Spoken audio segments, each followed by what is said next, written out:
Shri Venkateswara gold తాకట్టులో ఉన్న మీ బంగారాన్ని విడిపించి కొనబడును.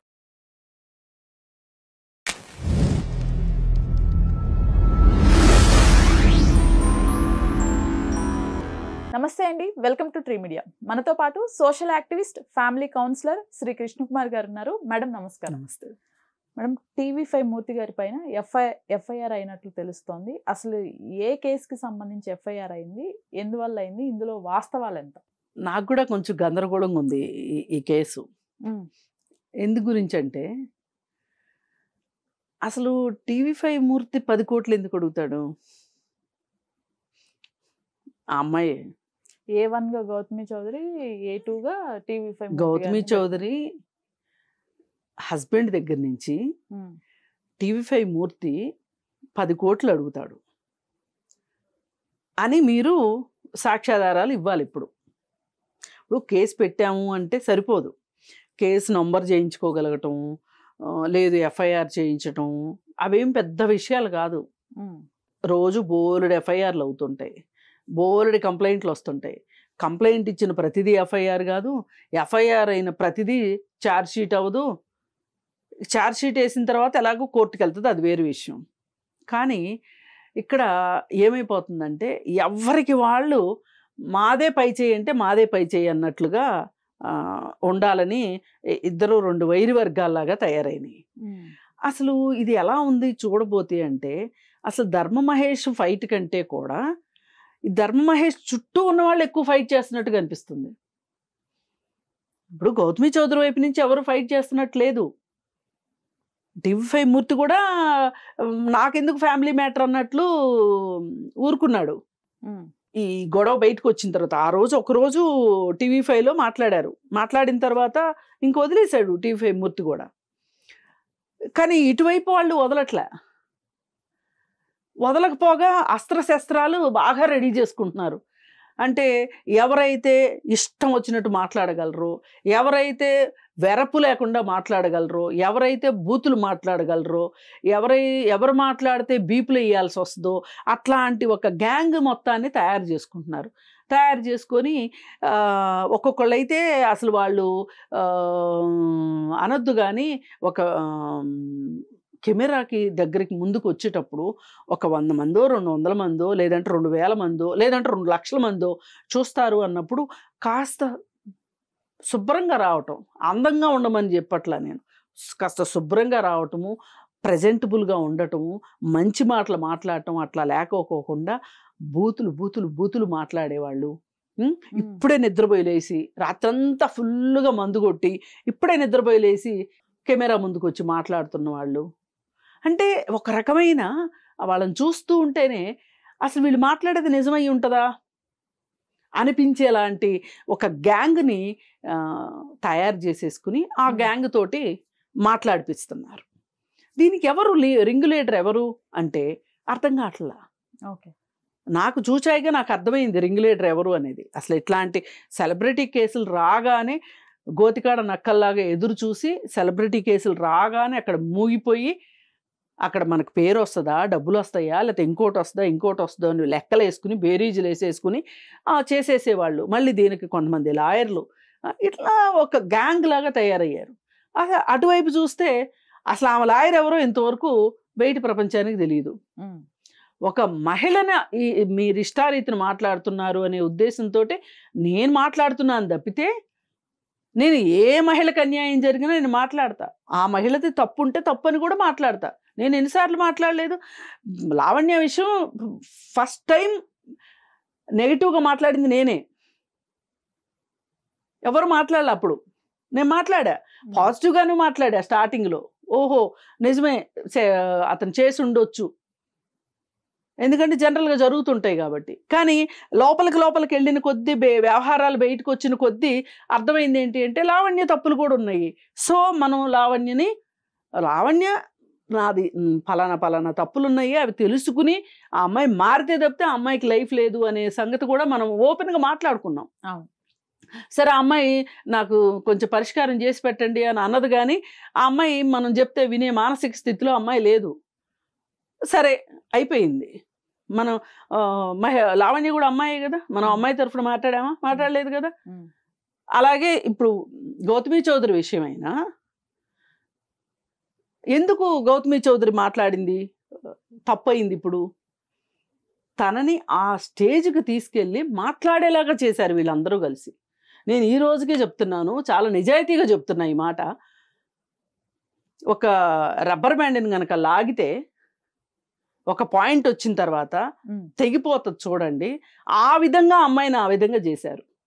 ఒక్కదాన్ని చేసి ఇంతమంది కలిసి ఇష్టారీతిని మాట్లాడితే ఆ అమ్మాయి బరస్ట్ అయి మాట్లాడింది. అయినా కానీ ఆ లాంగ్వేజ్ తప్పు, లాంగ్వేజ్ మాట్లాడకూడదు.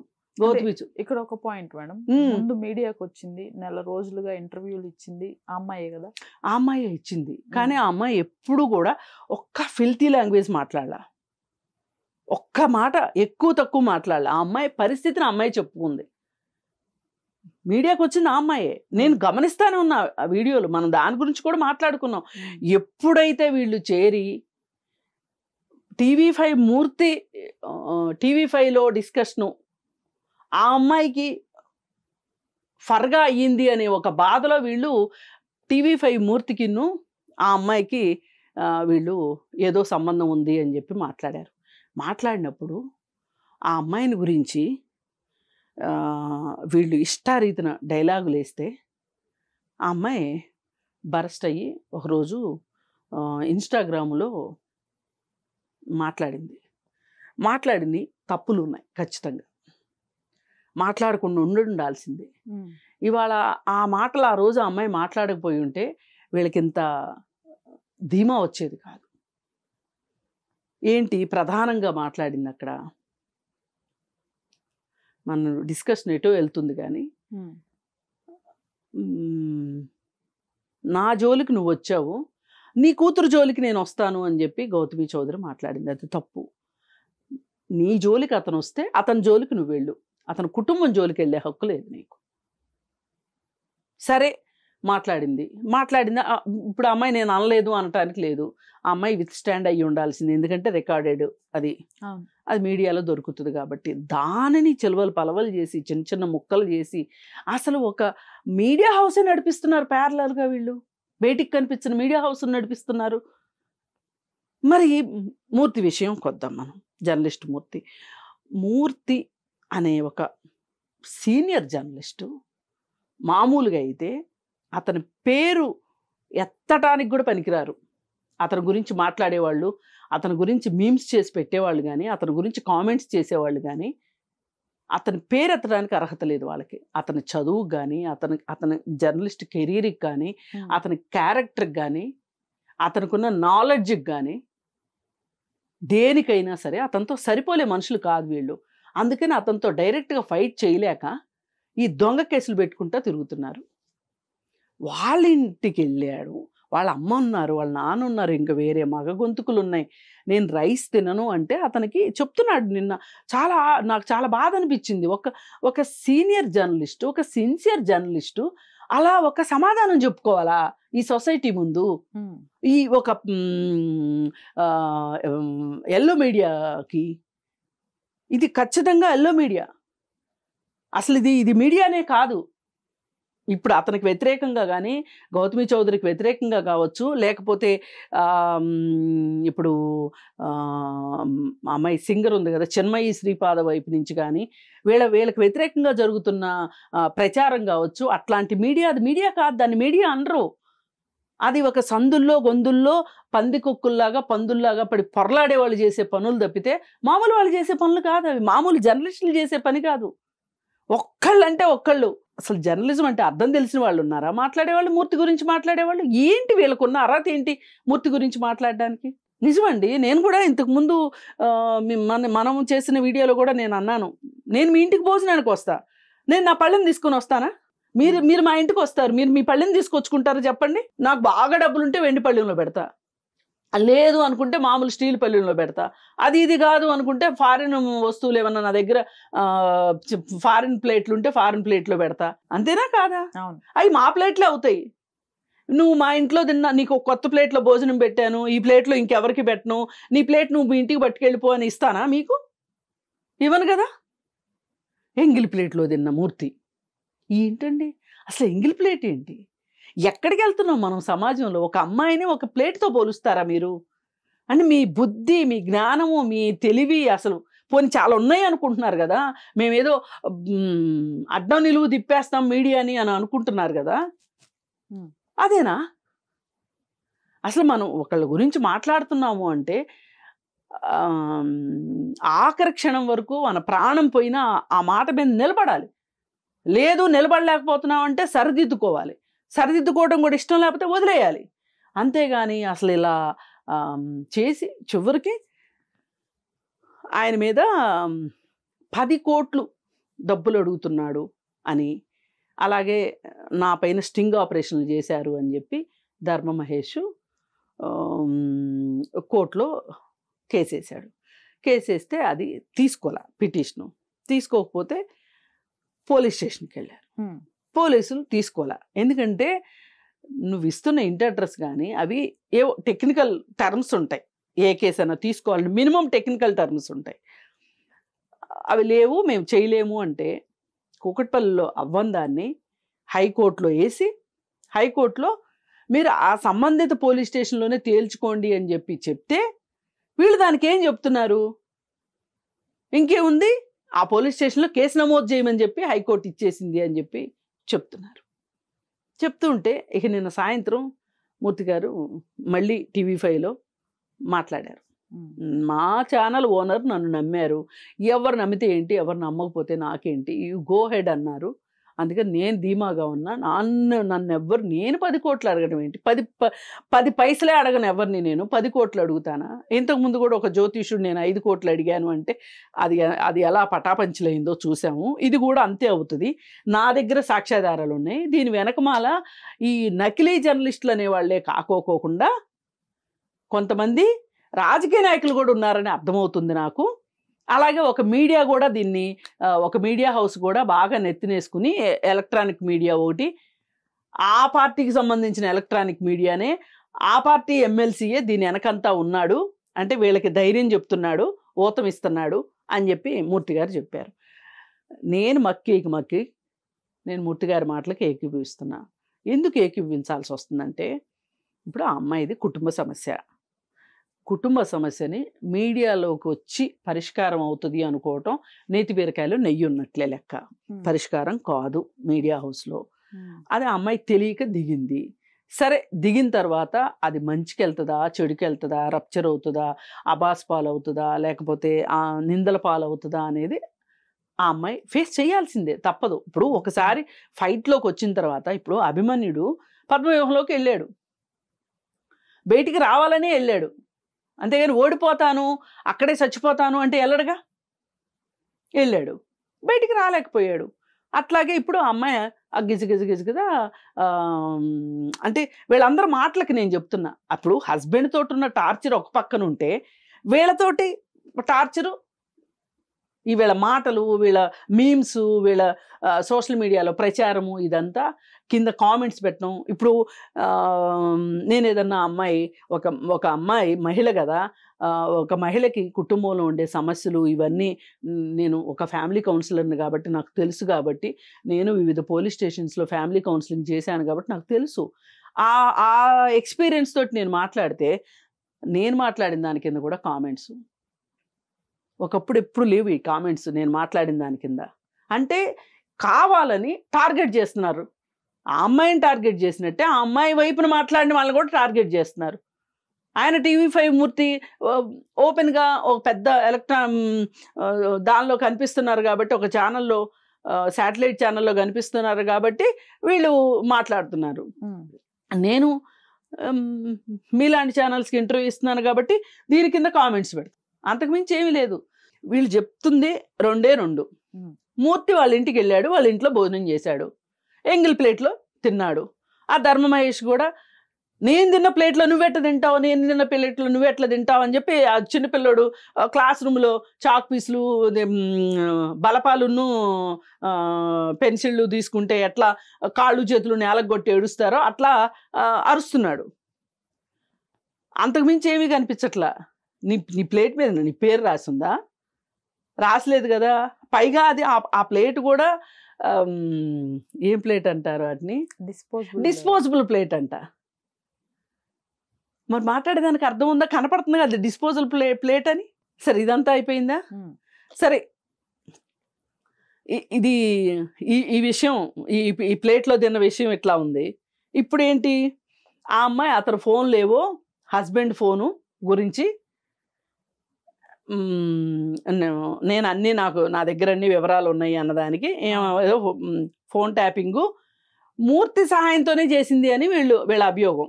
అలాగే మూర్తి 100 కోట్లు అడిగాడు అనేది 10 కోట్లు అడిగాడు అనేది అభియోగం. ఈ రెండు పెట్టారు. ఈ రెండిటికి ఏ కోర్టు కూడా ఎవరింటికన్నా వెళ్ళి భోజనం చేస్తే వాళ్ళ ఇంటికి వెళ్ళి నువ్వు భోజనం చేసావేంటి అని శిక్ష వేస్తారు అని నేనైతే అనుకోను, నాకున్న ఎక్స్పీరియన్స్లో. ఇదొకటి. 10 కోట్లు డిమాండ్ చేశాడు అనే దానికి ఆధారం ఏంటి అసలు? ఏం పెడతారు మీరు? ఇప్పుడు ఒకవేళ మీరు హైకోర్టు నుంచి ఒక ఆర్డర్ తెచ్చుకోవచ్చు. నేనేమి కోర్టులని చిన్నచూపు చూడాలని అనుకోవట్లే. ఇక పదే తలుపు తడుతుంటే సరే ఏదో ఒకటిలే అని చెప్పి ఏడ్చి పిల్లోడి చేతిలో చాక్లెట్ పెట్టినట్టు ఆ పోలీస్ స్టేషన్కి వెళ్ళండి అని చెప్పి ఇచ్చినట్టున్నారు. అయినంత మాత్రాన వీళ్ళు ఏదో వరల్డ్ కప్ గెలిచినంత ఇదిగా సంబరాలు చేసేసుకుని మాట్లాడేసేసి ఇదిగో చూసారా ఆ రోజు మేమంటే మీకు అర్థం కాలేదు, ఇప్పుడు చూసారా అని మొదలెట్టడం చాలా హాస్యాస్పదంగా ఉంది. కానీ నాకు ఒక్కటే నా బాధ ఏంటంటే ఇలాంటి కుటుంబాల్లో కలతలు రావటం సహజం, వాళ్ళు కలవటం కూడా అంతే సహజం. కలవకపోతే విడాకులు తీసుకుంటారు. అది ఏమి పెద్ద భూప్రపంచం బద్దలైపోయేంత విషయం కాదు కదా. కాకపోతే ఈ మొత్తంలో ఆ అమ్మాయిని నడిబజార్లో నుంచోబెట్టి వీళ్ళు చేయిస్తున్న ప్రాపకాండా, సోషల్ మీడియా ప్రాపకాండా, సమస్యని సమస్యలాగా చూడకుండా అదేదో వీళ్ళింట్లోని వీళ్ళకే జరిగినట్లుగా ఆ అమ్మాయిని రెచ్చగొట్టి మాట్లాడిపిచ్చి ఇంత చేశారు. ఆ అమ్మాయి సమస్య ఏమైనా పరిష్కారం అయిందా? కాలా. దీనికి తోడు మీరు ఒక సీనియర్ జర్నలిస్ట్కి బురదేయటానికి, మసిబూసి మారేడికాయ చేయటానికి, అలాగే గుడ్డగాల్చి మీద వేయటానికి సిద్ధమయ్యారు అంటే అసలు వీళ్ళ ఈ మొహాలు కనిపించకుండా సోషల్ మీడియాలో యుద్ధం చేసే యుద్ధ వీరులు ఉన్నారు చూసారా, అసలు వీళ్ళెంత యాంటీ సోషల్ పర్సనాలిటీసో నాకు అర్థం కావట్లే. అది సమంజసం అనిపించట్లా. ఎందుకంటే ఎన్నో పోరాటాలు చేశాడు TV5 మూర్తి. పైగా నేను ఇంకోటి గర్వంగా చెప్పగలను, అమరావతి రైతులు, మహిళా రైతుల విషయంలో TV5 మూర్తి చేసిన వాళ్ళ పట్ల చూపించిన సానుభూతి కావచ్చు, వాళ్ళ పక్కన నిలబడిన దానికి హ్యాట్స్ ఆఫ్ చెప్పక తప్పదు. అక్కడికి వెళ్తే తెలుస్తుంది TV5 మూర్తి అంటే ఏంటో. అసలు మీరు అతని గురించి పేరు ఎత్తే అర్హత మీకు ఉందో లేదో అక్కడికి వెళ్ళి గ్రౌండ్లో కెమెరా పెట్టి చూడండి. ఉరికి చురికించి కొడతారు. అక్కడ ప్రతి ఇంట్లో ఒక రకంగా అమరావతికి రైతులు ఇచ్చిన మహిళా రైతులు ఎవరైతే ఉన్నారో రైతులు చంద్రబాబు నాయుడు గారికి ఎంతటి ప్లేస్ ఇచ్చారో TV5 మూర్తికి కూడా అంత ప్లేస్ ఇచ్చారు. వెళ్ళి అక్కడ కూర్చొని ఆ రైతుల పక్షాన ఉండి, రైతుల పక్కన ఉండి, అతనికి సెంటు భూమి లేదు అమరావతి ఏరియాలో, లేకపోయినా రైతుల పక్షాన నిలబడి రైతుల కోసం పోరాటం చేసిన మూర్తితోటి మీరెందుకు కాంపిటీషన్ ఫీల్ అవుతున్నారు? ఇప్పుడు అమావాస్య వచ్చిన రోజున చంద్రుడు కనిపించకపోవచ్చు, అన్నంత మాత్రాన అమావాస్య రోజు ఆకాశానికి చూసి ఇంకా చంద్రుడి పని అయిపోయింది, చంద్రుడు లేడు, ఇప్పుడు దాకా ఇక రేపు నుంచి చంద్రుడు రాడు అని చెప్పటం ఎంత హాస్యాస్పదమో ఇది కూడా అంతే హాస్యాస్పదం అతని మీదకి వెళ్ళడానికి. అలాగే వేణుస్వామి విషయంలో ఏం జరిగిందో చూసాము, ఎంత బొక్కబారులు పడ్డారో. ఇప్పుడు ఈ కేసు విషయంలో కూడా వీళ్ళు ఎవరైతే ఒక శత్రువులాగా ఫీల్ అవుతున్నారో, ఒక ప్రత్యర్థిలాగా వీళ్ళు ప్రకటించేసుకుంటున్నారో, మేము మూర్తి అంతటి జర్నలిస్టుకే మేము చెమటలు పట్టిస్తున్నాము అనే ఒక అపోహలో వీళ్ళు ఉన్నారో, వీళ్ళకి అతి త్వరలో వీళ్ళు అనుకునేవన్నీ ఒట్టి మాటలు, గాలి మాటలు, నీటి మీద రాతలు అనేది తేలిపోవడం ఖచ్చితంగా ఖాయం. ఒక్కటి ఏ రోజైతే మీరు ఆ భోజనం గురించి డైనింగ్ టేబుల్ మీద భోజనం గురించి మాట్లాడారో మీ తెలివి మీకున్న మెదళ్ళు ఎక్కడున్నాయో అప్పుడే అర్థమైపోయింది. కాకపోతే కొన్నిసార్లు అబద్ధాలు కూడా చలామణి అవుతాయి, అధర్మం కూడా పై చేయిలోకి వెళ్తుంది, అలాగే అసత్యం కూడా లోకాన్ని ఏలిన పరిస్థితులు ఉంటాయి. కానీ అన్ని వేళలు మీయే, మేము అన్నిందే జరిగిద్ది, ఇంకా మూర్తి పని అయిపోయింది, ఇంకా ఆ అమ్మాయి జైలు వెళ్ళిపోద్ది అని విర్రవీగుతున్నారే, అలాంటిది మట్టుకు జరిగిద్దని అనుకోకండి. అన్ని త్వరలో బయటపడతాయని మూర్తి గారు అంటున్నాడు. నేను కూడా ఆయన మాటలతో ఏకీపిస్తున్నాను. Right madam, thank you.